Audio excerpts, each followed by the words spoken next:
सोने चांदी और उसमें भी चांदी। अ, अभी हफ्ते भर पहले 2 लाख का भाव पार हुआ था ताज़ा ताज़ा। और मैंने किसी कमोडिटी एक्सपर्ट से पूछा था कि इस साल मतलब अब 2.5 लाख जल्दी आने वाला है क्या? तो उन्होंने कहा हाँ आ जाएगा। तो मैंने कहा जल्दी मतलब कितना? अब उसका जवाब मिला नहीं। उसका जवाब लगता है चार्ट खुद ही देने जा रहा है। 2.40 तो हो चुका।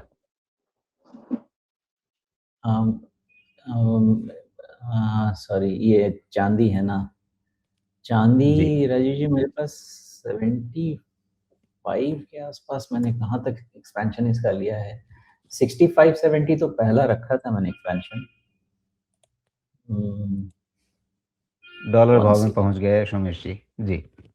हाँ, वहीं से मुझे सिग्नल मिलता है, तब जाके मैं यहाँ पे ले पाता हूँ।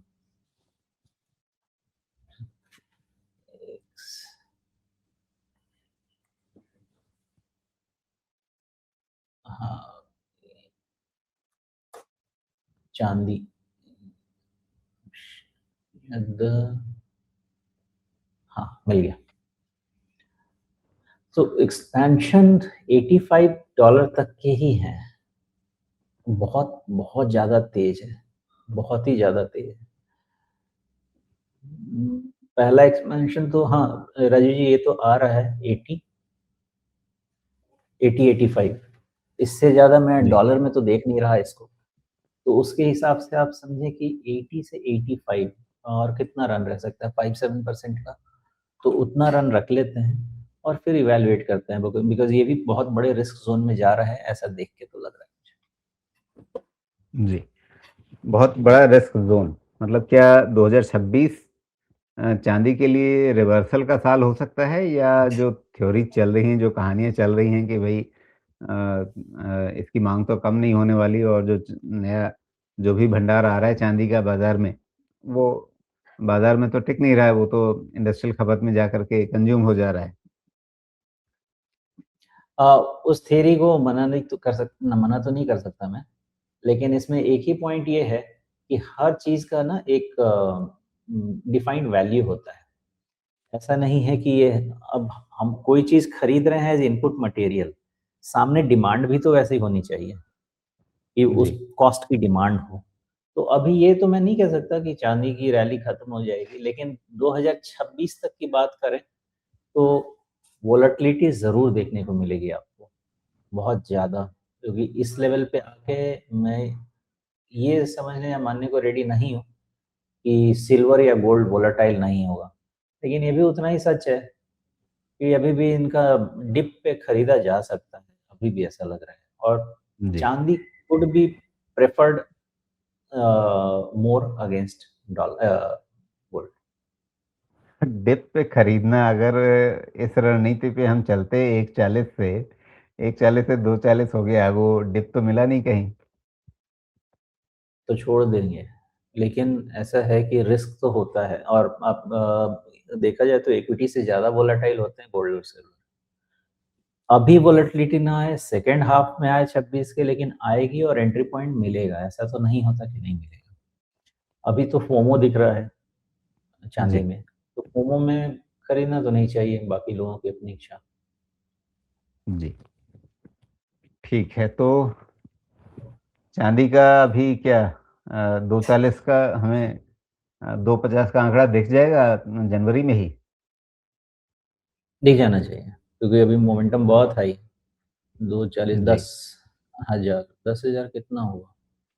24, तो 2% का ही दिख रहा है मुझे। 24, 12, 3% के आसपास का, 3-3.5% उतना जी। दिख सकता है। मतलब जनवरी पूछ के मैंने गलती कर दी क्या? दिसंबर में ही हो जाएगा? नहीं नहीं, दिसंबर में ज़्यादा टाइम नहीं है, जनवरी में ही। अच्छा, अब सोने की बात कर लेते हैं। 4500 डॉलर के ऊपर का भाव ताज़ा ताज़ा। और अगर रुपए में देखें तो ये भी लगभग 1,40,000 के आसपास। तो यहाँ पर अगला पड़ाव क्या रखें? डॉलर का देखिए, मैंने साइकिल टारगेट इसी रेंज में रखा है, 4,500 से $5,000 का। तो 10% मैक्सिमम मुझे लगता है। तो 10% इसमें भी ऐड किया जा सकता है, ज़्यादा से ज़्यादा। अभी अपसाइड तो खत्म नहीं है, नहीं है तो फिर दूसरा तरफ देख के बोल के कोई फायदा भी नहीं है ना हमको। गोल्ड, गोल्ड,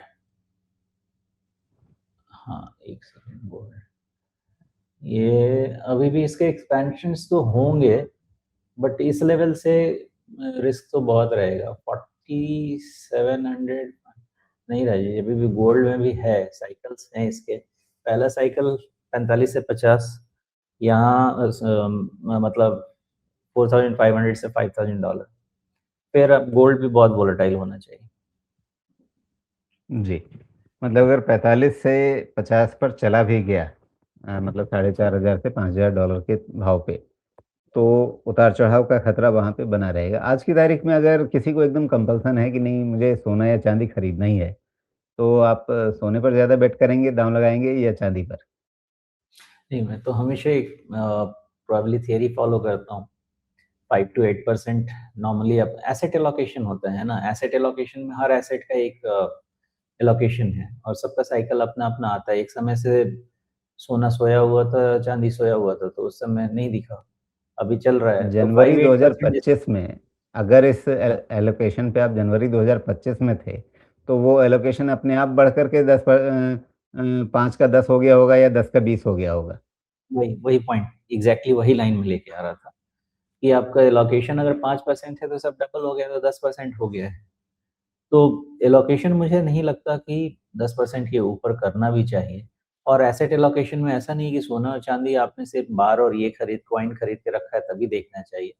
आपके पास गोल्ड एसेट जितने तरह के हैं या सिल्वर एसेट जितने तरह के हैं, उन सब का टोटल मुझे लगता है कि 10% का एलोकेशन काफ़ी है, लेकिन आजकल मैं देख रहा हूँ लोग ये भी बात कर रहे हैं कि 30-30% का एलोकेशन होना चाहिए। मुझे तो नहीं लगता कि इतना होना चाहिए।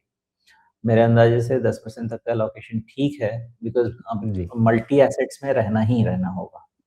और एक दूसरी बात ये भी है राजीव जी कि हमको चीज़ें नज़र तब आती हैं जब उसमें कुछ हो जाता है।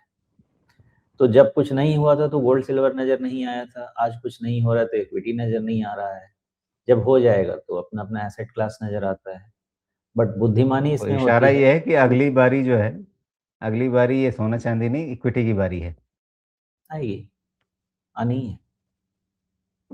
जी, ओके। लेकिन जो आपने बात कही ना कि आप सिर्फ़ वो मत देखिए कि आपके गोल्ड ईटीएफ में कितना है या बाकी तरीके से आपने इन्वेस्टमेंट कितना कर रखा है फ़िज़िकल में अगर बार वग़ैरह है तो। आप ये भी देखिए कि आपके घर में गहने कितने पड़े हैं।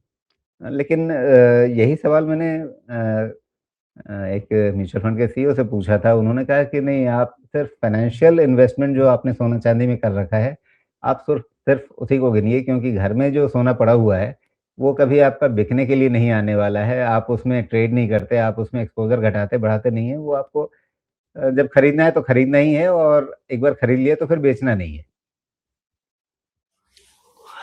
मैं तो नहीं समझता कि फ़ाइनेंशियल एसेट नहीं है राजीव जी। अगर मैंने वो सोना खरीदा है तो पैसा दे के ही खरीदा है। यानी अगर वो पैसा मैंने सोने में नहीं दिया होता या तो बैंक एफडी करता या कहीं और रिस्क एसेट क्लास में लगाया होता। तो मेरा रुपया तो निकला है और रुपया निकला है तो मेरा इन्वेस्टमेंट है। तो मैं नहीं समझता कि उसको मैं इन्वेस्टमेंट नहीं मानूँगा। प्लस आप मोस्ट ऑफ द घर में जाके देखेंगे एक्सचेंज ऑफ ज्वेलरीज़ भी होते हैं, बहुत होते हैं। या तो डिज़ाइन पुराने हो जाते हैं, कभी टूट-टट जाता है, बहुत रीज़न से होता है। तो ऐसा नहीं है कि आप उसको बेचते नहीं हैं, हाँ, इक्विटी में भी है, आपके कोर पोर्टफोलियो के स्टॉक आप कभी बेचते नहीं हैं, 10 साल नहीं बेचते हैं, 20 साल नहीं बेचते हैं। गोल्ड एक थोड़ा-सा अलग इसलिए है कि वो प्रेशियस मेटल में आता है और आपके पास फिज़िकल होल्डिंग है, आपको दिखता है कि है मेरे पास। कल को मुझे चाहिए तो मेरे पास एक सेफ चीज़ पड़ी हुई है, वो कारण है। अदरवाइज़ ये चीज़ तो एग्री करने वाला पॉइंट मुझे नहीं लगता कि फाइनेंशियल इन्वेस्टमेंट नहीं है। बिना पैसे दिए तो नहीं खरीदा है। हाँ, गिफ्ट मिला हो तो बात अलग।